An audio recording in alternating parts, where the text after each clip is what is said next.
Meu nome é Roberto, tenho 45 anos, e por muito tempo eu carreguei um peso que parecia impossível de tirar das costas. Não era uma dívida, não era uma doença, não era um segredo obscuro. Era uma frase, uma única frase, dita pelo homem que, em teoria, deveria ter sido meu porto seguro. Você nunca vai ser nada na vida, Roberto. Aceita isso. Eu tinha 15 anos quando ouvi isso da boca do meu pai pela primeira vez. Lembro exatamente. Era uma tarde abafada. Eu estava sentado no chão da garagem tentando consertar um radinho velho que eu tinha encontrado no lixo. Ele passou, olhou para mim, riu daquele jeito de canto de boca, meio debochado, e soltou como quem joga uma pedra na água só para ver as ondas se espalhando, perdendo tempo com porcaria. Igual você perde a vida. Você nunca vai ser nada. Depois virou as costas e entrou em casa. Simples assim. Aquilo ficou ressoando dentro de mim, como um eco que se recusa a desaparecer. Minha relação com meu pai sempre foi uma mistura estranha de distância e cobrança. Ele nunca foi violento fisicamente, mas emocionalmente parecia gostar de exercitar uma espécie de crueldade silenciosa. Ele sempre tinha uma forma de me diminuir. Meu jeito, meus sonhos, minhas escolhas. Eu falava que queria ser engenheiro elétrico, e ele soltava. Para isso precisa de cérebro. Sente e aceita que não é para você. Eu dizia que queria ter meu próprio negócio um dia. E ele respondia: você não tem disciplina nem para arrumar seu quarto. Às vezes, eu nem abria a boca. Bastava ele me olhar que eu sentia o julgamento. Cresci achando que minha existência era uma decepção ambulante. Não sei dizer exatamente o momento em que decidi que não ia morrer com essa marca. Talvez tenha sido uma soma de tudo. Os olhares, as frases, a falta de apoio, o jeito como ele parecia satisfeito em me ver desistindo.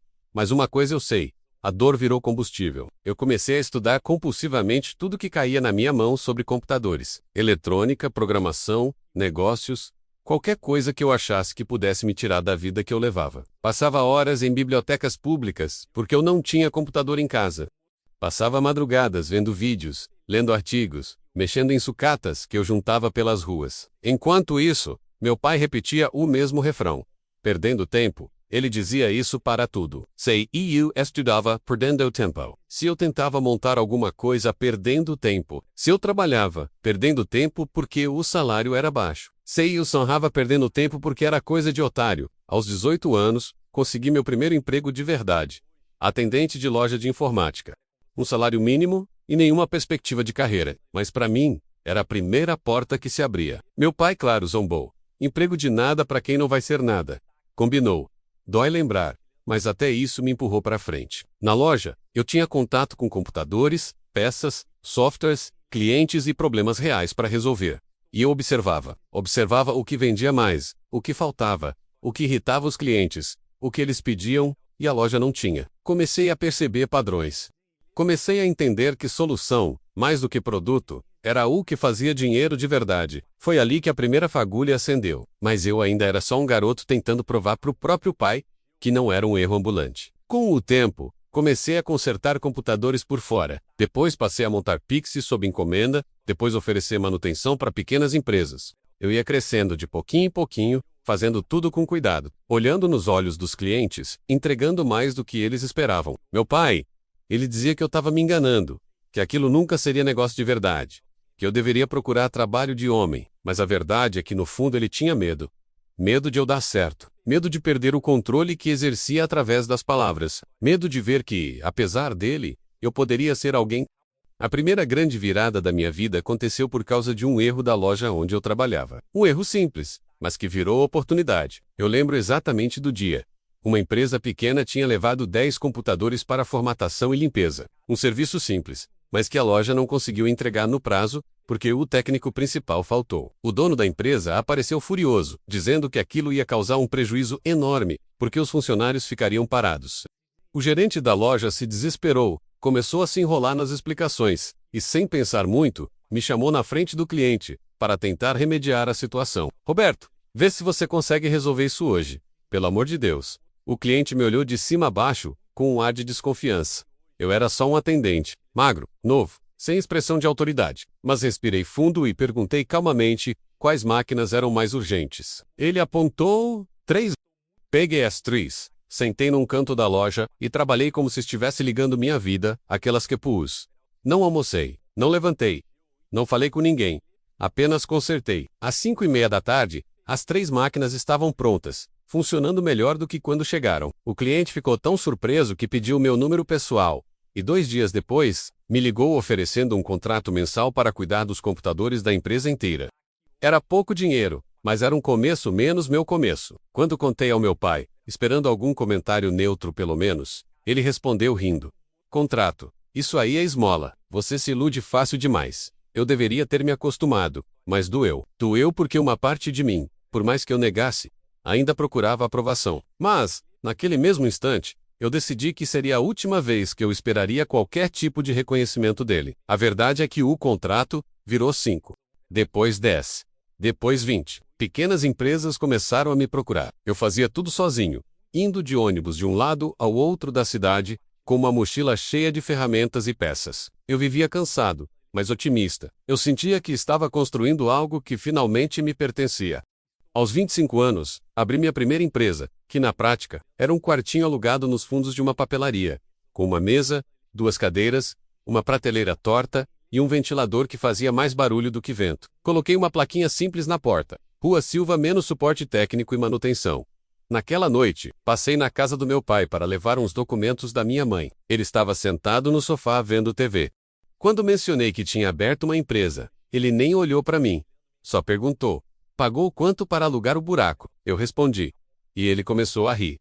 De verdade. Rir alto, jogando dinheiro fora. Você nunca aprende mesmo. Eu deveria ter ido embora, mas fiquei. E no fundo, agradeço por ter ficado, porque foi ouvindo aquele riso menos aquele riso que parecia me empurrar para baixo a vida inteira. Menos que tomei a decisão, que mudaria tudo. Eu nunca mais dividiria com ele nenhuma conquista. Se eu quisesse alguém, torcendo por mim, teria que me contentar comigo mesmo. Os anos seguintes foram uma mistura de trabalho incessante e aprendizado. Tecnologia mudava rápido, e eu precisava correr atrás. Passei por momentos de quase falência. Tive meses em que paguei aluguel atrasado, outros em que precisei vender minhas próprias coisas para manter os clientes ativos. E mesmo assim, cada vitória era minha menos, e isso me alimentava. Aos 30 anos, fiz minha primeira contratação. Um estagiário tímido que sabia programar um pouco. Aos 32, já éramos 5. Aos 36, 12. E, quando fiz 37, finalmente consegui o que eu sempre sonhei: fechar um contrato grande, de verdade, com uma instituição que precisava de uma solução personalizada de segurança digital. Eu e minha equipe trabalhamos noites seguidas, dormindo no escritório, comendo pizza fria e tomando café, até o estômago reclamar. E entregamos. Não só entregamos, surpreendemos. Tanto que a instituição começou a indicar nosso trabalho para outras. E foi assim que, aos 40 anos, Minha Empresa, aquela que começou no quartinho abafado, foi oficialmente avaliada em mais de 12 milhões de reais. Eu lembro do dia em que recebi o e-mail da avaliação. Meus olhos encheram de lágrimas, não pela cifra, mas pelo que ela representava. Aquele número gritava alto dentro da minha cabeça. Você se tornou algo. E foi apesar dele. Mas essa história ainda não tinha terminado. Porque a vida tem um senso de ironia afiado. E essa ironia começou a se revelar no dia em que meu pai me ligou, depois de anos sem tentar contato. A ligação veio num fim de tarde de quinta-feira. Eu estava no escritório revisando uma proposta quando o celular tocou. Um número desconhecido. Pensei em ignorar, mas algo me fez atender. Alô? A voz do outro lado veio hesitante, rouca, envelhecida. Roberto?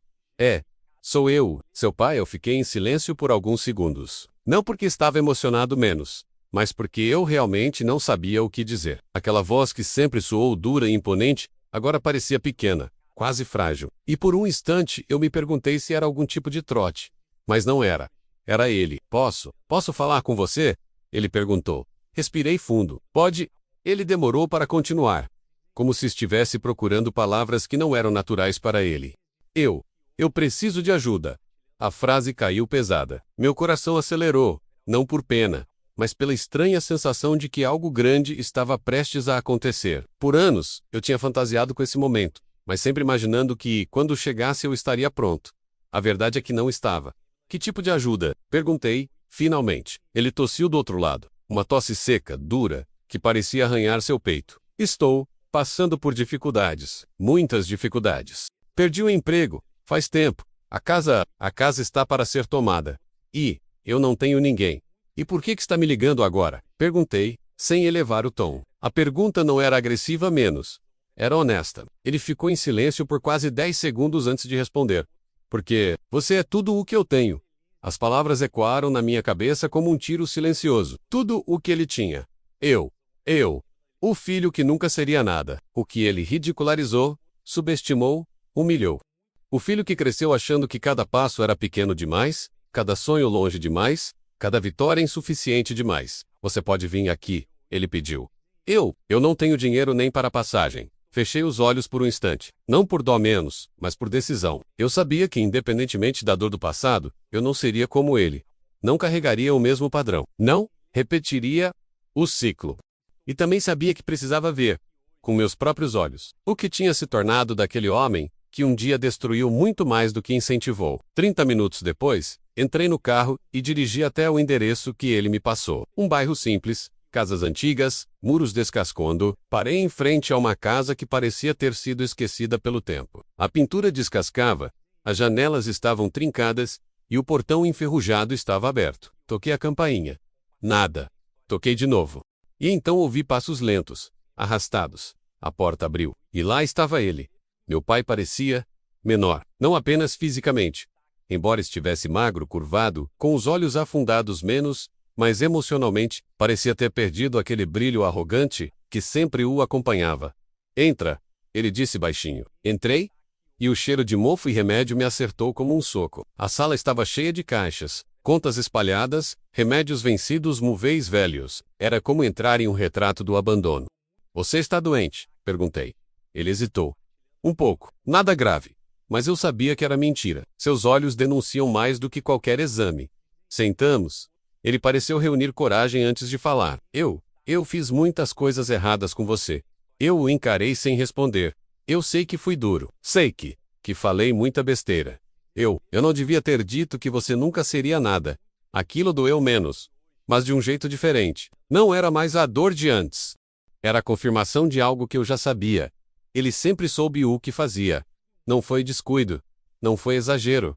Foi escolha. Por que você dizia aquilo? Perguntei. Ele passou a mão pelo cabelo ralo. Suspirou fundo. Porque eu tinha medo. Ele confessou. Medo de você ser melhor do que eu. Medo de você me deixar. Medo de você conseguir coisas que eu nunca consegui. A frase ficou presa no ar. Medo. Ele passou a vida inteira me diminuindo por medo. Eu vi algumas coisas suas na internet. Ele continuou. Vi sua empresa. Vi que você se tornou alguém. E então veio a frase que eu nunca esperei ouvir. Eu tenho orgulho de você. As palavras me atingiram como um vendaval. Não porque eu precisava delas. Já fazia muito tempo que não precisava menos. Mas porque eu percebi a ironia cruel da vida. Ele só conseguiu dizer isso quando já não tinha nada. Nenhum orgulho próprio, nenhum dinheiro nem esteiras, nenhuma voz que valesse mais do que um sussurro. Ele só conseguiu admitir que eu era alguém quando ele mesmo se sentia um ninguém. E o que você quer de mim? Perguntai direto. Ele respirou fundo, e seus olhos se encheram de lágrimas. Ajuda, qualquer coisa que você puder dar. Eu fiquei olhando para ele em silêncio. Não era fácil. Nada ali era simples. Porque, apesar de tudo, o que ele fez menos, ou deixou de fazer menos, ainda era meu pai. Mas também era o mesmo homem que, durante anos, fez questão de me lembrar que eu era pouco, fraco, inútil, sonhador demais para a vida real. E agora estava ali, encolhido, com os ombros curvados, a voz falhando, pedindo exatamente aquilo que ele nunca me ofereceu. Apoio. Que tipo de ajuda? Perguntei. Ele abaixou os olhos. Eu estou devendo 3 meses de aluguel. As contas estão atrasadas. A luz vai ser cortada. O plano de saúde. Eu não consegui pagar. Um silêncio pesado tomou a sala. Ele enxugou discretamente uma lágrima, mas não escondeu os olhos vermelhos. Eu entendo se você não quiser ajudar, Roberto. Eu mereço isso. Mas eu tô tentando sobreviver. Eu não tenho ninguém. As palavras ecoaram com um peso que eu nunca tinha sentido vindo dele. Pela primeira vez na vida, minha presença não era motivo de desprezo. Era a única chance que ele tinha. Olhei para a mesa. Havia envelopes com contas atrasadas, Peg Algans, 3 meses de energia, 4 do água, boletos médicos empilhados. Tudo ali mostrava um homem que estava se desintegrando, sozinho, sem nenhum suporte. Por que não pediu ajuda para seus irmãos? Ou para algum amigo? Perguntei. Ele deu um sorriso triste. Porque seus irmãos moram longe e nós não temos contato. E amigos, eu nunca soube fazer, ou manter. Sempre afastei todo mundo. Uma verdade que eu sempre soube, mas nunca tinha ouvido ele admitir. E por que eu? Eu precisava ouvir a resposta. Ele engoliu em seco. Porque você... Embora eu nunca tenha dito sempre foi o mais forte. A frase entrou em mim como um golpe. Forte? Eu? Justamente. Quem ele chamava de inútil? Todos os dias. Você sempre levantou depois de cair. Sempre tentou. Sempre sanha. Você tinha um brilho que eu não suportava. Porque eu nunca tive. E eu destruí muito disso em você. E you say.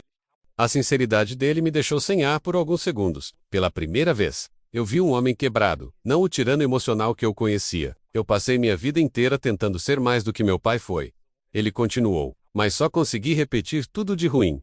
E agora eu tô pagando o preço. Ele levantou o olhar e fixou em mim, com uma mistura de vergonha e desespero. Eu precisava te dizer isso antes de te pedir qualquer coisa. Roberto, me perdoa? Aquela frase, eu confesso, me atingiu como um soco emocional. Mas perdão não é botão que se aperta. É processo. É caminho. E o meu caminho ainda estava cheio de buracos. Perdão não é algo que se pede da boca para fora, respondi com calma. E não é algo que eu posso te dar agora. Mas posso te ajudar. Não por você, mas porque eu não quero carregar ódio pro resto da vida. A expressão dele amoleceu. Ele deixou escapar um soluço que parecia contido há anos. Obrigado, meu filho. Eu não sei o que dizer. Não precisa dizer nada. Respondi. Primeiro vamos resolver a parte prática. Peguei todos os boletos, organizei numa pilha e comecei a fazer alguns cálculos mentalmente. Era um valor alto para alguém comum, mas comparado ao que eu ganhava hoje, era insignificante. Eu poderia quitar tudo ali mesmo, mas não quis fazer isso imediatamente. Não porque eu queria vê-lo sofrer, longe disso. Mas porque eu sabia que algo mais importante precisava acontecer antes. Ele precisava entender que ajuda não é dinheiro, é responsabilidade. É consciência. É mudança. Eu vou pagar essas contas, disse. Mas não vou simplesmente despejar dinheiro na sua mão. Ele assentiu, sem levantar os olhos. Quero que você passe no médico. Quero que você faça os exames que precisa. Quero que você limpe essa casa. Abra as janelas com Izzy e sei cuidar. Eu posso ajudar com tudo isso. Mas você precisa estar disposto. Ele respirou fundo, como se estivesse lutando contra o próprio orgulho. Menos aquele orgulho que sempre o impediu de ser pai. Eu estou disposto, respondeu. Fiquei mais um tempo ali, conversando com ele sobre as coisas práticas. Ele parecia envergonhado o tempo inteiro. Mas também aliviado menos, como se aquela conversa fosse uma porta que ele nunca teve coragem de abrir. Quando eu me levantei para ir embora, ele colocou a mão no meu braço. Roberto, eu sei que é tarde, muito tarde, mas você se tornou um homem melhor do que eu poderia imaginar. E eu queria ter sido um pai melhor. De verdade. Eu apenas assenti. Não tinha palavras. Naquele momento, não senti raiva. Não senti alegria. Não senti sequer satisfação. O que eu senti foi... Era como se a vida tivesse finalmente fechado um ciclo. Mas o que eu não sabia é que aquele ciclo ainda tinha um capítulo final. E ele viria muito mais rápido do que eu esperava. Eu deixei a casa do meu pai naquele dia com uma mistura de sentimentos que eu não saberia nomear. Era como se minha mente estivesse processando décadas de memórias comprimidas. O silêncio dentro do carro era tão pesado que parecia ocupar o banco do passageiro. Eu dirigia devagar, olhando as luzes da rua, pensando no rumo estranho que a vida tinha tomado. Ao chegar em casa, sentei no sofá e fiquei ali, parado, por longos minutos. Minha esposa percebeu e se aproximou devagar. Está tudo bem? Eu balancei a cabeça, mas não consegui responder de imediato. Quando finalmente consegui organizar os pensamentos, contei tudo. Contei sobre a ligação, o estado dele, as palavras, o pedido de perdão. Ela ouviu tudo em silêncio, com a calma que sempre teve. Quando terminei, ela apenas colocou a mão sobre a minha. Você não precisa perdoar agora. Ninguém é obrigado. Mas você fez a coisa certa indo até lá. Isso diz muito mais sobre você do que sobre ele. E, naquele momento, percebi que sim, eu estava fazendo aquilo mais por mim do que por ele. No dia seguinte, acordei decidido. Liguei para meu pai e pedi que se arrumasse porque eu passaria para Levallois Royal Hospital. El concordou, sem resistência, sem protesto. Quando cheguei, ele estava pronto, sentado na sala com uma camisa velha e um casaco que parecia grande demais para o corpo dele. Fizemos todos os exames: sangue, pressão, ultrassom, eletrocardiograma, a obra completa. Ele não reclamou, não discutiu, não fez piadas ácidas, apenas seguia o médico, obediente, quase submisso. Era estranho ver aquele homem, que sempre parecia maior que o mundo, agora encolhido, quieto, aceitando tudo sem contestar. Os resultados começaram a sair no mesmo dia, e, como eu imaginava, não eram bons. Diabetes descontrolada, pressão altíssima, começo de insuficiência cardíaca, uma anemia severa e sinais evidentes de depressão profunda. O médico olhou para mim como quem tenta preparar terreno antes de dar a má notícia. Ele precisa de acompanhamento constante, medicamentos, uma rotina, alimentação adequada e companhia. A palavra bateu em mim como um martelo. Companhia. A falta dela talvez tivesse sido o alicerce de toda a destruição da vida dele. Quando estávamos indo embora, meu pai me olhou como uma criança assustada. É grave. Eu respirei fundo. É sério. Mas dá para cuidar. Se você fizer tudo certinho, ele assentiu. Eu posso tentar. Aquela frase, vindo dele, era mais poderosa do que qualquer pedido de perdão. Nos dias seguintes, eu comecei a reorganizar a casa dele. Mandei uma equipe fazer uma limpeza profunda. Tirei tudo. Comprei remédios, ajeitei contas, regularizei energia e água. Ele ficava sentado no sofá, observando tudo, meio perdido, meio aliviado. À noite, depois que a equipe foi embora, ele me chamou. Roberto, por que você está fazendo isso? A pergunta era sincera. Carregava um tipo de dor que não se explica, apenas se sente. Porque eu posso, respondi, e porque eu não quero perder tempo odiando alguém que está afundando. Ele ficou em silêncio por alguns segundos, depois sussurrou. Eu não mereço. Eu não discordei. Eu também não concordei. Algumas coisas não precisam de resposta. A verdade é que parte de mim ainda carregava as feridas. Algumas nunca cicatrizariam completamente, mas outra parte, talvez a parte que mais cresceu depois que virei adulto, sabia que eu não seria escravo daquilo. Com o passar das semanas, meu pai começou a melhorar. Seguia a medicação, fazia os exames, comia melhor.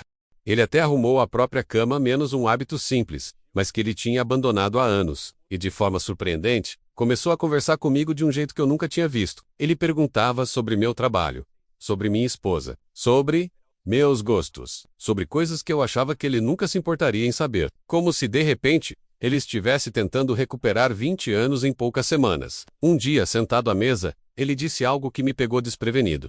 Roberto, como você conseguiu? Me explica. Como alguém que cresceu, ouvindo que não era nada, conseguiu se tornar alguém tão diferente? Eu fiquei olhando para ele, pensando na resposta, e percebi que pela primeira vez, ele realmente queria ouvir. Eu consegui, respondi devagar, porque eu não queria ser como você. Ele baixou a cabeça, emocionado, mas não se ofendeu. Apenas concordou. Eu sei, e ainda bem. No mês seguinte, ele tinha engordado alguns quilos. A pressão estava controlada, e ele parecia mais disposto. Até a casa parecia diferente, mais viva, mais respirável. Naquele dia, ele fez café e me chamou para tomar com ele, como se fosse uma ocasião especial. E foi enquanto tomávamos aquele café, simples, forte, do jeito que ele sempre gostou, que ele me disse algo que mudaria por completo o destino dos meses seguintes. Roberto, eu preciso te contar uma coisa. Algo que eu nunca contei para ninguém. Ele respirou fundo. Seus olhos ficaram úmidos. A verdade sobre por que eu sempre te tratei daquele jeito. Quando ele disse aquilo, a verdade sobre por que eu sempre te tratei daquele jeito, senti meu corpo inteiro ficar em alerta. Não porque eu esperava algo que justificasse tudo, mas porque parecia que estávamos finalmente chegando ao lugar onde essa ferida começou.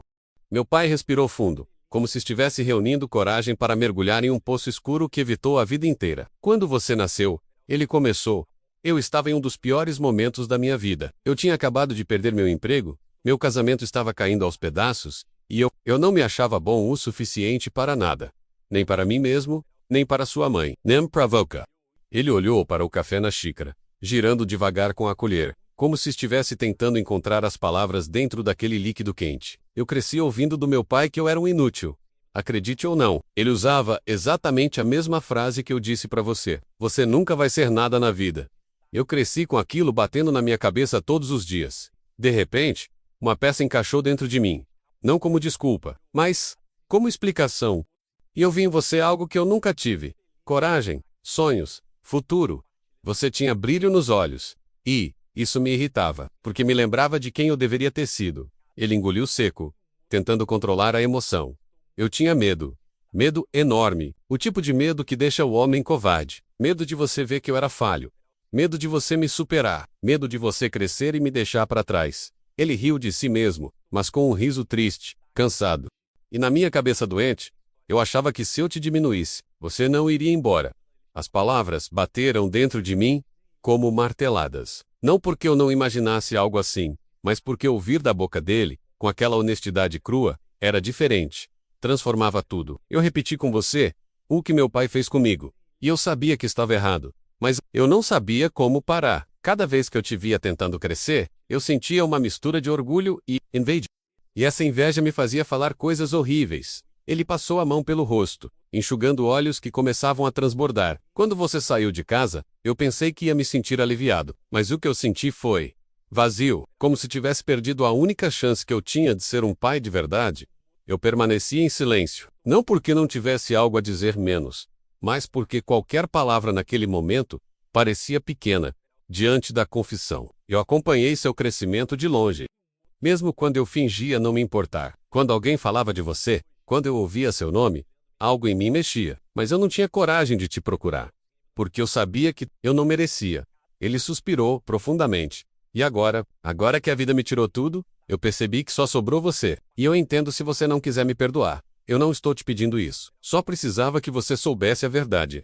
Aquela conversa parecia abrir uma porta dentro de mim que eu nunca tinha ousado tocar. Era como se todas as feridas da minha infância estivessem sendo iluminadas por uma luz que mostrava que, apesar da dor, havia algo ali que não era sobre incompetência minha, mas sobre o caos emocional dele. Pai, eu disse finalmente, eu passei muitos anos tentando entender por que você me odiava tanto. Ele levantou os olhos. Rápido. Eu nunca te odiei, Roberto. Eu me odiava. A frase me atravessou por completo, porque de repente, toda aquela dureza, todo aquele desprezo, fazia sentido, não como justificativa menos, mas como diagnóstico. Eu sei que te machuquei, ele continuou, e não tem como desfazer isso. Eu não posso voltar no tempo, mas posso tentar fazer o que um pai deveria fazer agora, mesmo tarde demais. E o que seria isso? Perguntei, não com ironia, mas com curiosidade real. Ele respirou fundo. Dizer que você venceu, que você me provou errado, que você se tornou um homem infinitamente melhor do que eu, e que eu tenho orgulho, muito orgulho. Dessa vez ele chorou abertamente. Não lágrimas silenciosas menos mais soluços. Como alguém que carrega um peso desde a juventude e, finalmente, o solta no chão. Eu nunca tinha visto meu pai chorar. Nem no enterro da minha mãe. Nem quando perdeu o emprego. Nem quando brigávamos. E, naquele instante, percebi que aquele não era o homem que tentou destruir meus sonhos. Era o menino quebrado que ele tinha sido antes disso. Eu estendi a mão. E toquei a dele. Um gesto simples, pequeno. Mas naquele momento, pareceu quebrar um muro de 30 anos. Pai, eu não sei se consigo te perdoar agora, mas eu consigo te entender. Ele fechou os olhos, como se aquela frase tivesse libertado algo que ele guardava preso há décadas.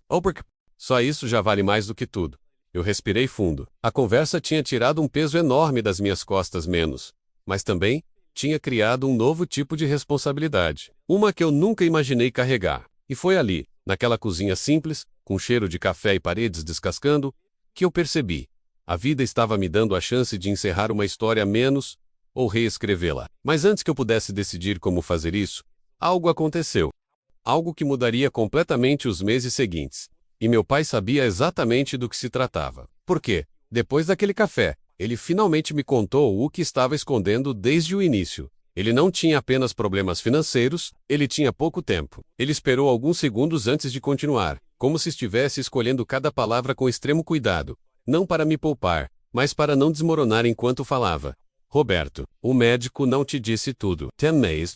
A voz dele tremia. O olhar fugia do meu. Eu não tenho só problemas de pressão, coração e diabetes. Ele engoliu seco.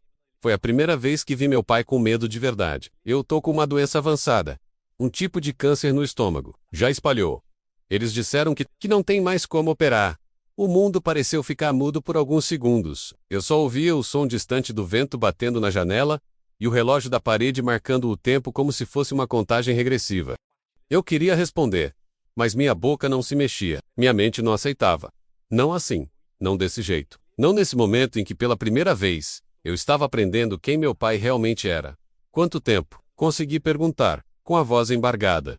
Ele deu um sorriso triste, pequeno, quase resignado. O médico falou, meses, talvez menos. Depende de como o corpo reage. Eu não quis te assustar no começo. Achei que se eu te contasse, você ia achar que eu queria te usar. E, talvez você tivesse razão. Senti um peso esmagar meu peito. Meses. Meses era pouco. Muito pouco, principalmente quando ele respirou fundo antes de responder. Porque eu não queria que você pensasse que eu só te procurei para morrer perto de você ou para deixar um peso nas suas costas. Eu queria tentar te pedir perdão enquanto eu ainda era eu. Enquanto minha cabeça ainda funcionava, antes que a doença me tirasse até isso, As palavras dele foram como uma martelada surda no meu peito. Eu não sabia o que sentir. Raiva, tristeza, alívio. Tudo parecia misturado. Pai, por que nunca me contou? Por que escondeu isso? Ele olhou para mim com olhos marejados, mas firmes, talvez pela primeira vez. Porque eu queria que você me visse como um homem tentando mudar, não como um doente tentando se despedir. Fiquei em silêncio, a respiração presa na garganta. Era cruel. Cruel de mim. Eu não queria te perder assim. Depois de tudo, confessei, a voz falhando. Ele assentiu, encarando a mesa. Eu sei, mas a vida não dá aviso prévio, e eu estraguei muita coisa enquanto tive tempo. Agora eu só quero usar o que me resta para tentar consertar um pouco do que destruí. Naquele momento, eu percebi que não adiantava buscar explicações. Não adiantava revisitar cada dor, cada palavra cruel, cada noite em que chorei escondido. Nada mudaria aquilo. O que eu tinha diante de mim não era apenas meu pai. Era um homem derrotado pelos próprios erros e pelo próprio corpo. Eu coloquei minha mão sobre a dele. Eu não vou te abandonar. Ele ergueu o rosto devagar, e pela primeira vez na vida, eu vi nos olhos dele algo que nunca tinha visto: gratidão pura, simples, sem orgulho, sem máscara. Obrigado, meu filho. Obrigado. A partir daquele dia, tudo mudou. Eu passei a visitá-lo todos os dias. Organizei uma equipe médica para acompanhá-lo. Preparei uma alimentação especial. Comprei uma cama nova. Instalei equipamentos para ele dormir melhor. Reformei o banheiro. Coloquei barras de apoio, pintei as paredes, deixei tudo mais claro. Coloquei música baixa, fotos antigas, deixei o ambiente menos triste. E aos poucos, nós fomos conversando, falando de tudo o que ele nunca teve coragem de dizer. Falando da minha infância, falando dos sonhos que ele destruiu e dos que eu consegui reconstruir. Às vezes, ele chorava. Às vezes, eu chorava, e estranhamente, parecer estar remendando algo dentro de nós dois. Um dia, enquanto eu ajeitava o travesseiro dele, ele tocou meu braço. Roberto, você venceu, não por ter dinheiro, mas por não ter virado eu. As palavras me atravessaram como um trovão silencioso. Eu sempre disse que você nunca seria nada, porque eu tinha medo de que você fosse tudo o que eu nunca consegui ser. Eu não consegui responder. Apenas segurei a mão dele, firme, como ele nunca segurou a minha quando eu era criança. Na última semana de vida dele, algo inesperado aconteceu. Ele me chamou ao lado da cama, com uma voz fraca, quase um sussurro. Quero que você prometa uma coisa, qualquer coisa. Respondi. Não deixe que a dor que eu causei defina quem você é. Não carregue isso. Você é forte demais para se prender ao que eu fui. Seja livre e viva. Viva o que eu não vivi. Viva sem medo. Viva grande. Eu assentiu, sem conseguir falar. Na manhã seguinte, ele se foi. Em paz, sem dor, sem gritos, sem aquela dureza que me perseguiu a vida inteira. Eu estava ao lado dele, segurando sua mão. E naquele momento eu entendi algo. Algumas pessoas só conseguem amar no fim. Algumas histórias só fecham quando o último capítulo é escrito com sinceridade. Eu enterrei meu pai com mais leveza do que eu imaginava. Não porque tudo foi resolvido, não foi. Não porque perdoei tudo menos ainda. Não perdoei, mas porque, pela primeira vez, senti que eu podia respirar sem o peso da voz dele na minha cabeça. Eu deixei o cemitério com o coração apertado, mas livre. Livre para ser o homem que ele disse que eu nunca seria. Livre para provar, não para ele, não para o mundo, mas para mim mesmo, que eu me tornei alguém. Não por causa do meu pai, mas apesar dele. E foi assim que eu, o menino que ouviu que nunca seria nada, me tornei um homem que vale milhões, não só na conta, mas na vida, na alma, na história que eu construí com minhas próprias mãos. E no fim das contas, talvez isso seja o verdadeiro triunfo. Se você estivesse no meu lugar, você perdoaria seu pai no final? Comenta aí. Quero saber sua opinião.